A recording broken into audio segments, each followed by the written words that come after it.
kami mulai keluar dari perusahaan itu jam 11, tiba di pelabuhan itu jam 3. Jadi kamu lari dengan anak kecil ini? Iya, Bapak. Siapa yang gendong?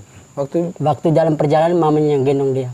Baik, Omus dan Erlin. Bisakah kamu cerita mengapa kamu sampai berada di sini? Jadi, terima kasih banyak Bapak Romo. Sebelumnya, saya mau perkenalkan nama saya. Saya Sosi Musmoa dan ini anak saya, Kristiana Jessica Putri. Dan ini istri saya, Agnes Non Erlin. Jadi, awalnya di kampung, saya akan nyetir mobil taksi kendaraan umum.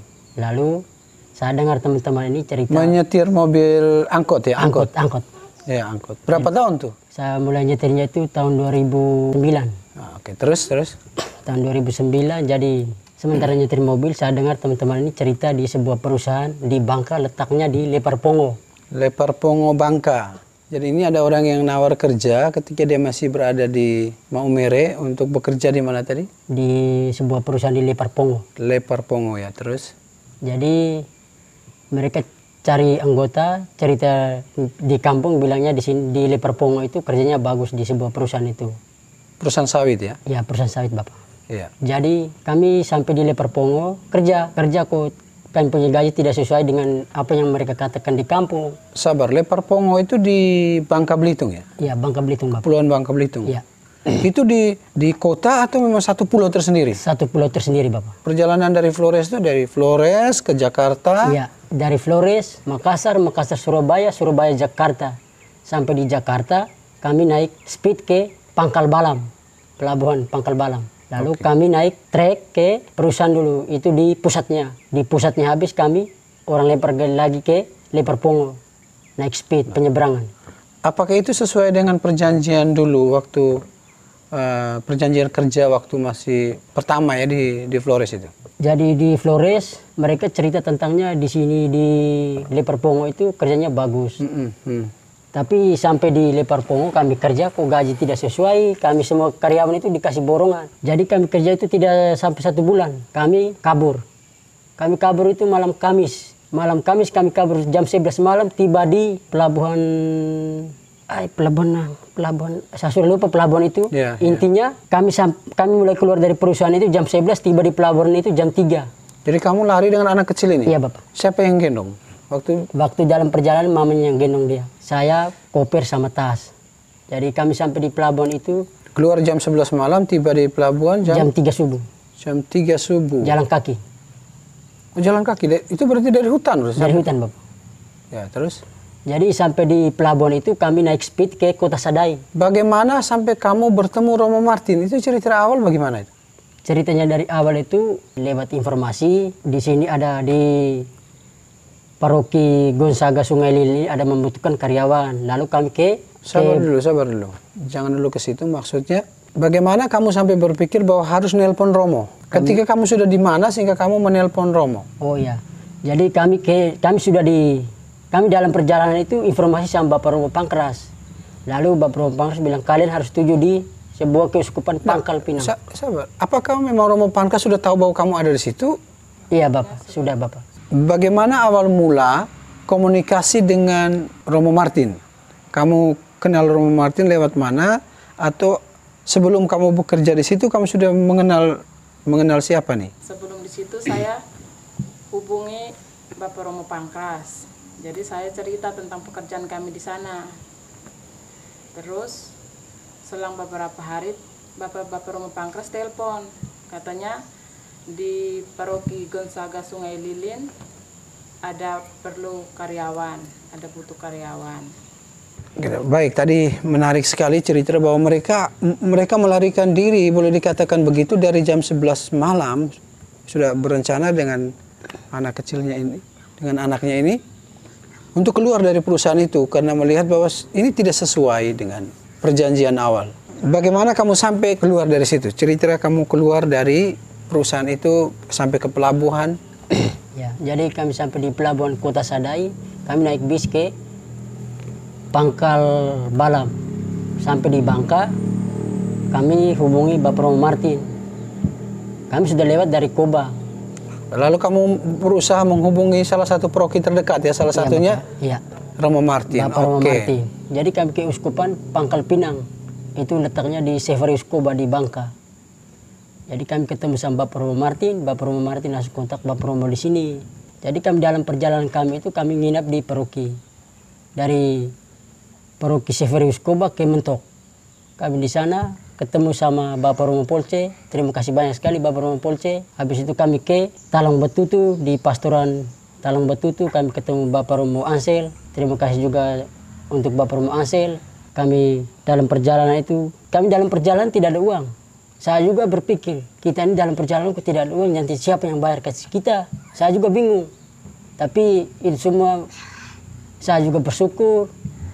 Karena sekarang saya sudah ada di pastor paroki ini, di Sungai Lilin. Saya terima kasih banyak sekali.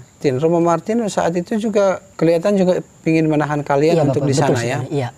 Romo Martin juga untuk menahan kami di sana. Dan di sana di Bangka juga di pastoran itu Bapak Romo suruh kami merawat kebun sawitnya. Paroki punya, tapi karena di sini sudah kontak Bapak Romo sama Bapak Romo, lalu kami langsung ke sini. Oke, baik, ini perjalanan yang menarik, perjalanan singkat dari keluarga kecil ini bersama dengan anaknya. Bagaimana mereka mengalami bahwa ada ketidaksesuaian perjanjian kerja.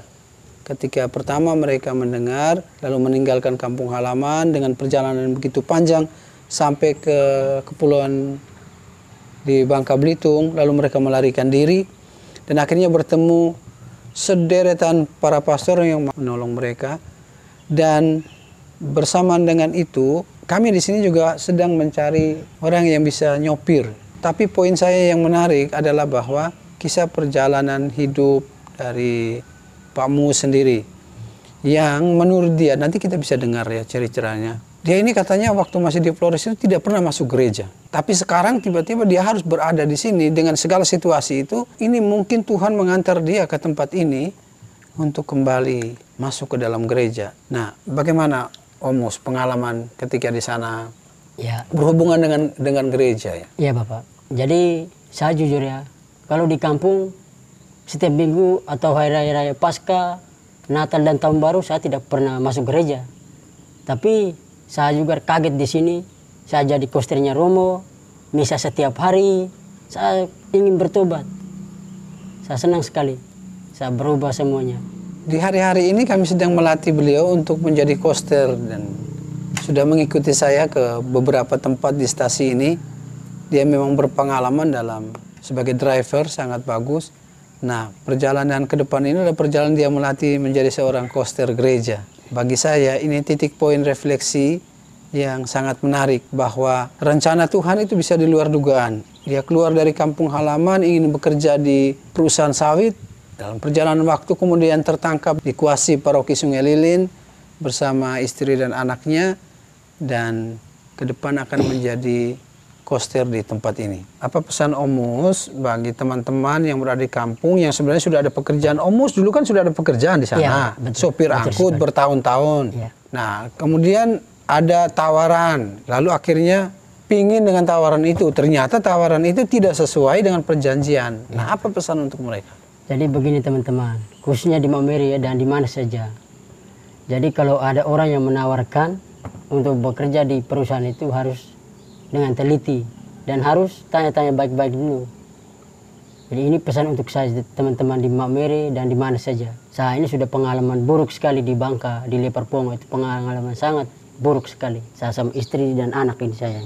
Ya, selama kami kerja di sini, saya sama istri ini sudah 1 bulan lebih. Kami terima kasih banyak sekali sama Bapak Romo dan kami di sini sangat betah sekali. Saya sama istri dan anak sangat betah sekali kerja di sini. Dan Bapak Romo juga selalu memperhatikan kami. Yang terutama itu Bapak Romo mereka, dan yang kedua itu umat-umat juga. Saya senang sekali karena mereka perhatikan kami. Terima kasih banyak sekali. Jadi saya kerja di sini saya sangat betah sekali. Demikian sahabat sang pencerita. Semoga cerita tentang keluarga ini, keluarga kecil ini bisa menjadi pembelajaran. Yang pertama bahwa ternyata Tuhan punya rancangan sendiri. Kalau Tuhan katakan bahwa rancanganmu bukanlah rancanganku. Memang demikian. Kita bisa merencanakan sesuatu.